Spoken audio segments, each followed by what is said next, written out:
Approchez, approchez, asseyez-vous. Nous partons dans un voyage à travers l'espace et le temps pour nous retrouver en l'an de grâce 1987. En ces temps reculés, les figurines et les paquets de clopes n'étaient qu'à vivre en l'unité. Nous étions jeunes et libres, pleins d'espoir en ce nouveau millénaire qui s'annonçait fabuleux. Est-ce la cause de ce qu'est devenu notre monde aujourd'hui? Je ne le pense pas. Mais les spécialistes anglais découvrirent cette année-là un univers où il n'y avait que la guerre. Univers très loin de la quiétude et de l'insouciance qui remplissaient nos existences. L'humanité avait prospéré et étendu son empire sur la Voie lactée. Elle tentait de survivre aux mille et un dangers que représentaient les orques ou les Genestealers, les Eldar ou les forces démoniaques du War. Ils compilèrent leurs découvertes dans un ouvrage sacré, la première édition de Warhammer 40 000, connue aujourd'hui sous le nom de Rogue Trader. L'édition en édition, Warhammer 40 000 a peu à peu perdu de sa saveur initiale, un peu comme le Big Mac n'est plus aussi savoureux qu'à l'époque des emballages en polystyrène. Aussi, alors que certains tentent de sauver le monde en faisant du vélo, je vous appelle, vous, mes chers petits amis de la forêt et autres forces telluriques, à me rejoindre pour redonner à Warhammer 40 000 sa saveur d'autrefois. Et ensemble... Make Rogue Trader great again. Mes chers petits amis de la forêt, soyez les bienvenus dans cette nouvelle vidéo qui fait suite à celle de la semaine dernière, au cours de laquelle je vous ai montré comment j'ai torturé Gorzak Githstompa pour en faire la conversion que vous avez sous les yeux, à savoir Root Bull, mon chef, mon warboss Blue Dax pour Rogue Trader, Warhammer 40 000 première édition. Et aujourd'hui, je vais vous montrer comment je mets en couleur ce charmant jeune homme, vieil orc, bref, on s'est compris. On attaque avec une sous-couche zénitale avec du Chestnut Brown de chez Molotov à la bombe, suivi d'un éclaircissement avec une couleur os, couleur bone, de n'importe quelle marque, peu importe. Une fois cette sous-couche bien sèche, je viens directement appliquer un lavis de Van Dyke Brown à l'huile, bien dilué avec du White Spirit, sur la totalité de la figurine, et je viens ensuite enlever le surplus sur les zones que je veux mettre en lumière à l'aide d'un coton-tige imbibé de White Spirit. Vous commencez à connaître la technique. Voilà, donc faites bien attention de bien enlever en plusieurs étapes si possible les endroits que vous voulez faire ressortir plus que le reste. Une fois que ce premier travail de sous-couche et de pré-ombrage est sec, j'utilise du Dusty Blue, un bleu assez terne, de chez Green Stuff World. C'est leur collection, leur contrast-like de chez Green Stuff World, qui se travaille d'ailleurs un petit peu différemment. Hein. Ne vous attendez pas à obtenir les mêmes résultats, c'est très différent. C'est entre le contraste et le shade. Bref, j'applique donc cette couleur sur la totalité du manteau et de la casquette de Root Bull de façon à obtenir un espèce de gris bleuté. Pour accentuer l'ombre, on va maintenant passer du Neun Oil de chez Citadel. Vous la connaissez très bien cette couleur. Je suis sûr que vous en êtes déjà renversé sur les pantalons. Alors, j'applique ça légèrement dilué et je la passe sur l'entièreté de son vêtement. Je n'oublie pas aussi les parties métalliques, ça va cerner en fait tous ces petits éléments, ce sera plus simple pour les travailler par la suite, ça les rend plus lisibles. Donc tout le vêtement est repassé avec ça et je tire au maximum ma couleur de façon à envoyer le maximum de pigments dans les creux pour augmenter l'ombrage. Voilà ce que ça donne après le passage du Neun Oil.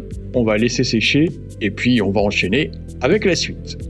La suite, ce sera la couleur chair de mon orc avec du médium acrylique et du Hunter Green de chez Green Stuff World. Donc je vous montre le mélange, il y a quand même plus de médium que de peinture. Tout ça sur une palette humide. Et je viens appliquer ce mélange relativement translucide sur toutes les zones de chair apparente de mon orc. Donc comme d'habitude, on pose et on tire au maximum. C'est un petit peu technique là au niveau du visage parce qu'il y a la visière de la casquette qui masque une bonne partie et qui est un peu gênante pour le passage du pinceau. Mais en s'appliquant et en prenant son temps, on finit par y arriver. Même petit problème ici au niveau du... Enfin c'est même pas un problème, c'est une acrobatie technique. Au niveau de l'épaulette, il va falloir passer dessous. Donc on passe Vous voyez qu'elle est extrêmement transparente, cette couleur, hein. Donc on la tire au maximum, on va faire un glacis finalement sur ma sous-couche zénithale, de façon à ce qu'on ait un reflet vert très très pâle au final, et que les pigments aillent majoritairement se concentrer dans les creux. Encore une zone un peu difficile d'accès, mais toujours pareil, on finit par y arriver. Voilà, on enlève le surplus et on laisse sécher. Et une fois que c'est sec, on va revenir passer un glacis, cette fois-ci, ou lavis, peu importe. C'est plutôt un lavis, ouais. Un lavis, alors un petit peu plus dilué que celui de tout à l'heure, du même Van Dyck Oil, de façon à casser toutes ces couleurs qui sont un petit peu trop gueulardes à mon goût. Surtout ce gris-bleu qui est quand même plus bleu que gris. Alors il restera quand même un petit peu bleu à la fin, mais voilà. Donc voilà, on revient mettre un petit peu de cette couleur, et pareil, on enlève le surplus sur les zones qu'on veut faire ressortir, qu'on veut utiliser comme point focal. Alors le visage, la casquette, les visières surtout, enfin toutes les arêtes, on va essayer de faire ressortir tout ça. Voilà, on laisse sécher et on passe au Rhinox Hide, que je vais diluer avec beaucoup d'eau, de façon à obtenir une espèce d'eau sale, marron, que je viens appliquer comme ça. Alors le pinceau n'est pas trop chargé, vous voyez que je viens tapoter sur les zones métalliques essentiellement, de façon à obtenir des espèces de taches de rouille sur toutes les zones métalliques, sur les armes, les épaulettes, et évidemment la côte de maille aussi. J'oublie pas la petite grenade que j'ai eu tant de mal à mettre en place la dernière fois. Ici c'est pas assez dilué, donc on va remettre un petit peu d'eau sur le pinceau et on vient tirer tout ça. Il faut quand même qu'on ait quelque chose d'assez transparent. On va vraiment travailler là sur l'effet de texturage du métal, avoir vraiment un métal sale, oxydé, poussiéreux, et ça rend pas trop mal. Pour accentuer encore ce côté crasseux et corrodé du métal, on va utiliser du Typhus Corrosion, la peinture technique de chez Citadel. Alors c'est utiliser plutôt un vieux pinceau, un pinceau qui en a vu d'autres et auquel vous ne tenez pas trop, parce que cette peinture, va avoir tendance quand même à être très agressive avec le pinceau, parce qu'elle contient des petites granules de la texture, donc ça va ajouter une texture un peu granuleuse sur les zones d'oxydation. Donc voilà, pareil, on l'applique et puis on laisse sécher. Une fois que c'est sec, pendant que ça sèche, mais attendez quand même que ça sèche, ce sera mieux, on vient retravailler le pantalon de notre ami Rootbull avec du Slate Grey de chez Green Stuff World. Alors vous pouvez utiliser n'importe quel gris, c'est un gris moyen un petit peu clair. Voilà, donc utilisez un pinceau, vous voyez que c'est pas non plus le pinceau le plus pointu du bocal, comme on dit, mais il est suffisamment précis pour cette étape-là. Et je vais simplement laisser en brun, en sombre, les zones de creux. Voilà, rien de bien compliqué, rien de bien technique ici. Faites juste attention de ne pas déborder sur le reste. Alors vous pouvez toujours retoucher, mais moins il y a de retouches et mieux on se porte. Voilà ce que ça donne après cette étape-là. On va maintenant, avec un tout petit peu de blanc dans le même gris, venir retracer, remettre en valeur, éclaircir les plis. Alors il n'y en a pas beaucoup, donc ce sera vite fait. Les plis, et puis redonner un petit côté, un peu de peps à la partie de la cuisse, la partie supérieure. En gros, faire ressortir toutes les zones qui sont censées accrocher la lumière dans la vraie vie. Donc vous voyez, mon pinceau est peu chargé, la peinture est diluée à 50-50, le pinceau est précis et je viens comme ça appliquer ma couleur. Alors elle est beaucoup plus claire que ce qu'elle sera à la fin, ce qui fait qu'on verra beaucoup moins les coups de pinceau, elle se fondra beaucoup mieux dans le reste de la figurine. Je conserve cette même couleur pour venir faire un éclaircissement sur les arêtes de la casquette, notamment au niveau de la couture. Là pareil, ça va rendre les volumes plus lisibles. Alors la peinture est un petit peu plus épaisse ici, mais pas bien plus. Vous prenez un pinceau fin, vous vous calez bien, vous bloquez votre respiration pendant que vous tracez votre trait et normalement ça se passe sans problème. On va éclaircir la visière aussi, surtout son arête, et on utilise pour ça le plat du pinceau, pas la pointe. Même chose sur le haut du pli des vêtements et on va faire ressortir comme ça toutes les arêtes de son manteau de façon à accentuer au maximum les contrastes et du coup la lisibilité des volumes de la figurine. Voilà. Hop, un petit coup par ici et on passe à la suite. On va utiliser du blanc, peu importe la marque. J'en ai plusieurs ici. C'est celui d'Army Painter. C'est pas mon préféré, mais il ira très bien pour cette étape-là. Alors, je vais avec le blanc refaire un camouflage. On a vu dans les 2 vidéos précédentes concernant la peinture des orques 2 motifs de camouflage différents. Ici, je vais faire une combinaison des 2. Donc, on commence par dessiner des formes. Ici, c'est des espèces d'éclairs, de Z, de S, ce que vous voulez. Bref, des taches blanches. Alors, tout l'intérêt, c'est de les répartir en quinconces de façon à avoir quelque chose qui occupe au maximum l'espace, qui soit répétitif sans être systématique. Regardez comment je m'y prends, ou encore mieux, référez-vous à des photos de camouflage réel, et puis il faut vous en inspirer pour vos camouflages. Ne les chargez pas trop parce que ça risque de casser les volumes et la lisibilité de la figurine. Un camouflage est fait pour camoufler. Ce serait dommage qu'on ne voit plus, qu'on perde un peu des détails de votre figurine. Donc ne chargez pas trop. Une fois que le blanc est passé, là vous avez vu j'ai passé 2 couches de blanc pour avoir quelque chose de bien net, je viens avec du noir et avec un pinceau un peu plus fin, et bien redessiner le même motif à l'intérieur de mes zones blanches, en laissant évidemment un pourtour blanc visible. Prenez votre temps, allez-y doucement, vous voyez que j'y vais en à-coups. Alors, je pourrais tenter d'y aller d'un seul coup, mais j'ai pas envie de me retaper toute la peinture du pantalon, ce serait dommage. Donc prenez votre temps, ça mérite, parce qu'à la fin votre figurine, ben voilà, elle a une allure qui fonctionne bien et qui mérite le temps que vous avez passé dessus. On va s'occuper des éléments du totem de notre boss orc avec du contour blue pour le casque de Space Marine empalé sur le dit totem. Donc comme j'ai une autre armée à Warhammer 40 000, ce sont des Crimson Fist et les Crimson Fist sont bleus. Donc on va peindre ce casque en bleu. Alors la peinture est relativement diluée. Vous voyez que je ne sais pas forcément de tout recouvrir, il y a des zones qui vont rester de cette couleur un peu de brun, parce que c'est un vieux casque qui a été récupéré et qu'il en a vu d'autres. Voilà, donc il y a des zones comme ça où la peinture a disparu. Pendant que ça sèche, on va s'occuper de rééclaircir les zones de chair de mon orc, et pour ça je vais utiliser du Yoda Green extrêmement dilué et un vieux pinceau. Comment définir ce pinceau? Oui, tout pourri finalement, mais pas trop quand même. Il y a assez peu de peinture sur mon pinceau et je viens comme ça poser des petites gouttes, des gouttes de peinture, et puis je vais les tirer pendant que c'est encore frais et je laisse sécher. Quitte à revenir, et je vais revenir dessus après, pour combler des zones qui ne seraient pas assez chargées.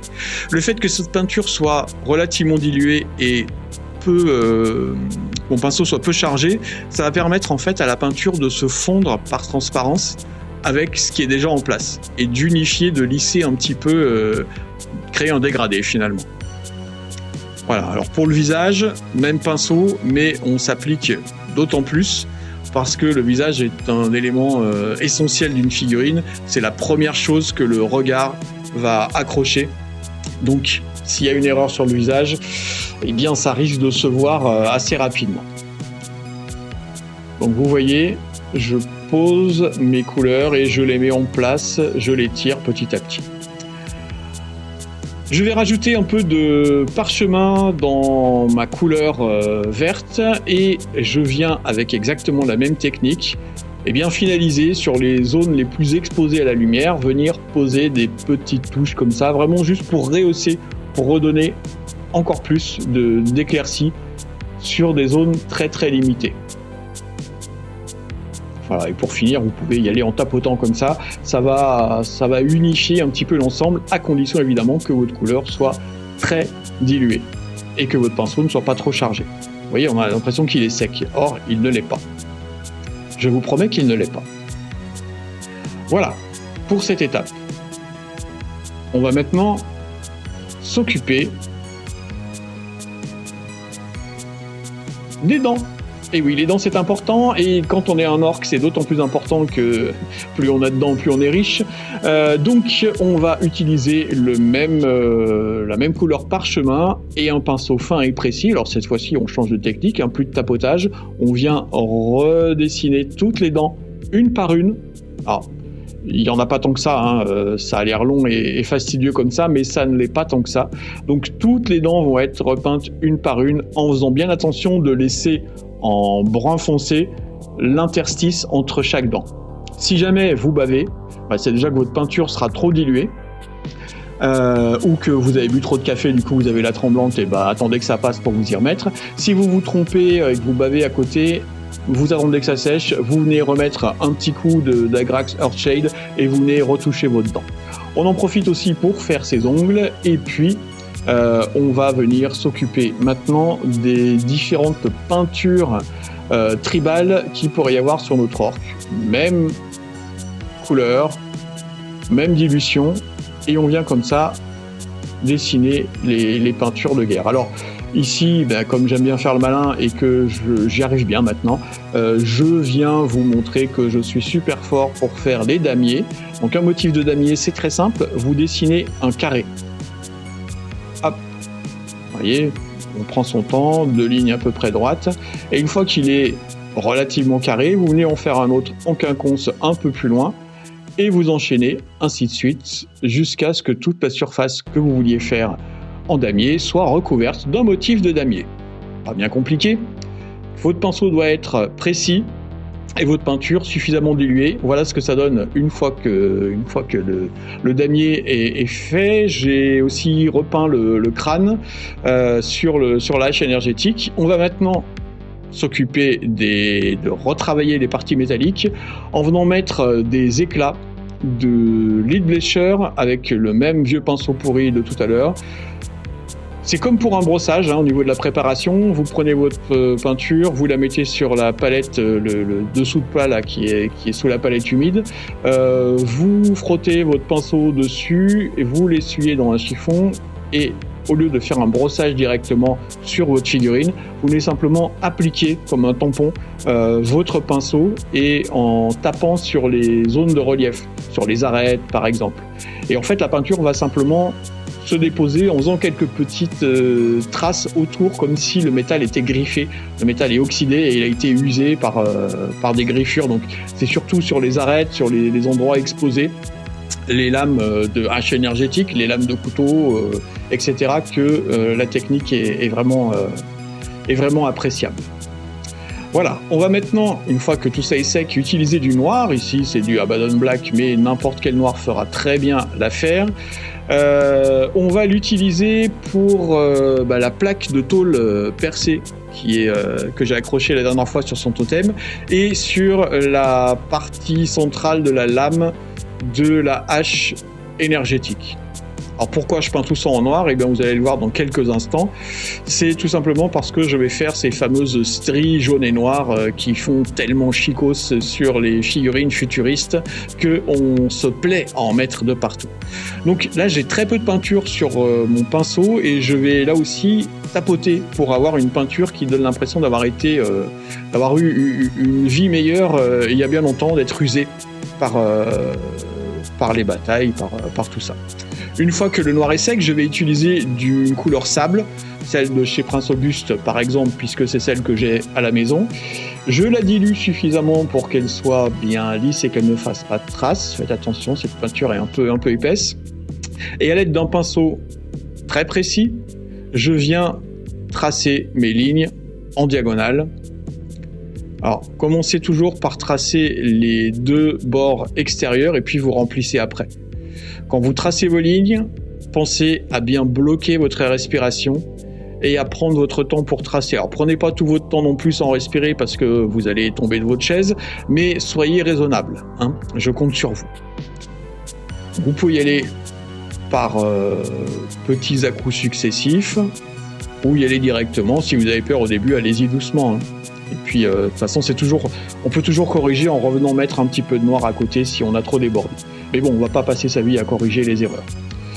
De l'autre côté de la plaque, eh bien, je vais faire des lignes en sens inverse. Alors, ça a deux intérêts. Déjà, c'est stylé. Et ensuite, ça va attirer le regard vers le haut du totem. Voilà, c'est un petit truc comme ça. Ça attire le regard sur le haut du totem. Alors, j'utilise maintenant du smoke de chez Valero. Voilà, j'ai acheté ça, je sais pas trop si quelqu'un en a et sait exactement quelle est la philosophie de cette peinture. Je vois pas trop de différence, si ce n'est que c'est un peu plus épais qu'avec du Agrax Earthshade ou du Andalusian Earth, de chez Green Stuff World. Mais bon, toujours est-il que voilà. Alors je la dilue pas mal quand même et je viens passer ça sur les parties que j'ai peintes. Les parties métalliques que j'ai peintes, comme les motifs de guerre par exemple, les strips jaunes et noirs sur la plaque de tôle sur le totem, de façon à donner une espèce d'impression que l'oxyde du métal a traversé un peu la peinture. Et puis comme il m'en reste un peu, je vais en mettre un petit peu sur d'autres parties métalliques et aussi sur le casque, de façon à le rendre encore plus vieux et usé. Voilà, on éponge le surplus et puis on laisse sécher.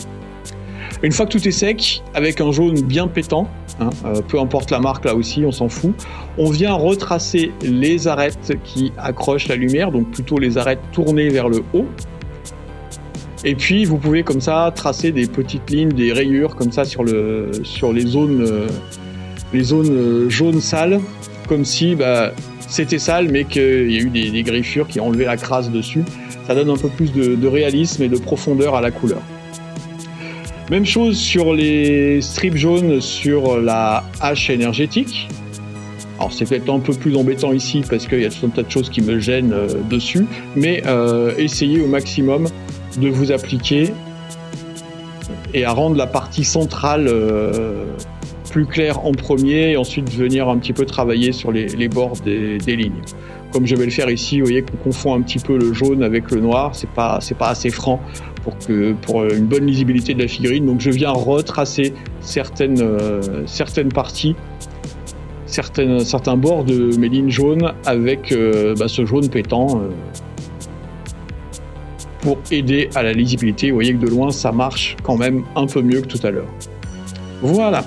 Alors, avec du Teclis Blue, j'ai fait des petites rayures et des usures sur le casque et j'ai peint mon corbeau au-dessus. Alors, le corbeau ne va pas rester bleu, hein, ce n'est pas une mésange. En revanche, je vais passer, et je l'ai fait hors caméra, je vais passer un genre de contraste noir dessus, ce qui fait que les zones les plus claires auront un reflet bleuté. Avec du Dead Flesh de chez Green Stuff World, je viens à présent peindre les zones, éclaircir les têtes coupées qui sont accrochées sur le totem de Rootbull. Donc pour ça, je commence par marquer les arêtes très nettement. Je veux vraiment qu'il y ait ce côté vieille viande dégueulasse et poussiéreuse et en décomposition, donc on va laisser en sombre toutes les zones en creux et puis ça va faire un contraste assez intéressant.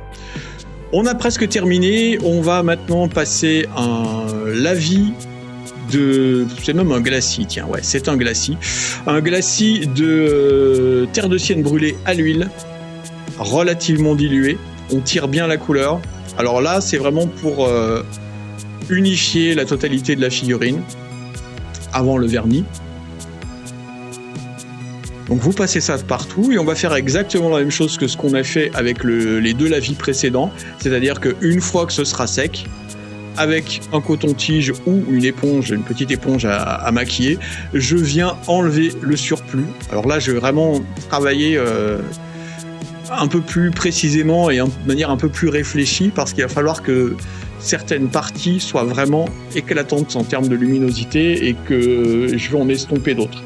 Voilà, donc toutes les parties du visage, les bras, les mains, les motifs tribaux sur l'arme, tout ça, ça va être rehaussé en estompant mon glacis avec mon White Spirit.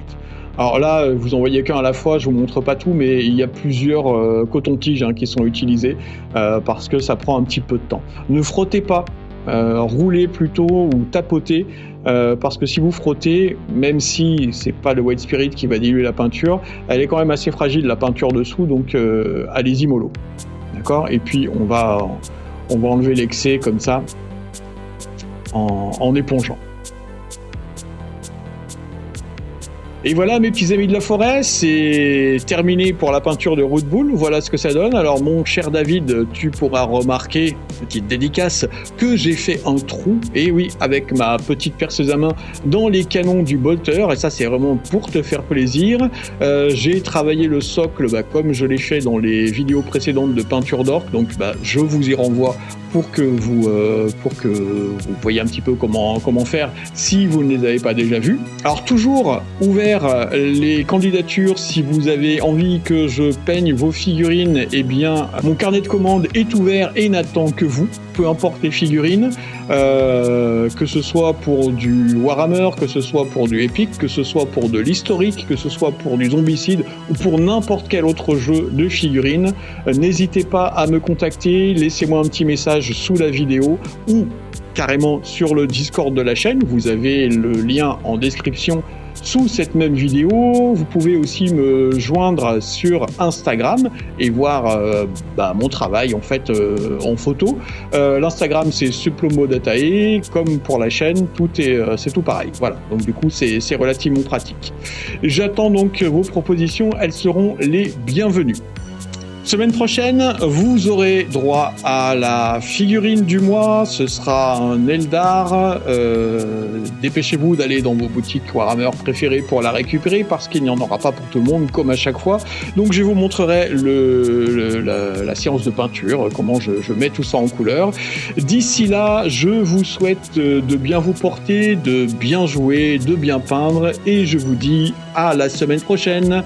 Ciao, bisous les petits amis de la forêt.